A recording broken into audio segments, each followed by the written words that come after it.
نیست از ما، گو حبیبی خدا، امتی من نیست. همان مرد، همان زن، همان دختری که کدام زن و دختر از امتی من نیست.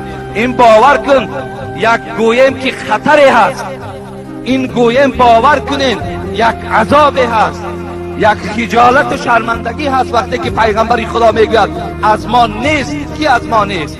کسی که اگر بالاش مصیبت و بلا میارم چهره هاش میخراشد.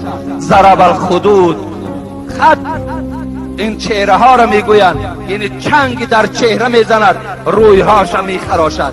و این پیشی برشب چنگ میزند، میدراند، کرته هاش پاره پاره میکند. از ما نیست. گفت آن گروهی که با زبان هاشون کلمه هایی را میگویند که خدا از این کلمه ناراضی است.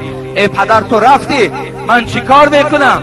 ای پدر ما را با کی ماندی؟ با کی ماند تو را؟ پدری تو را با کی مانده بود وقتی پدرش نبود؟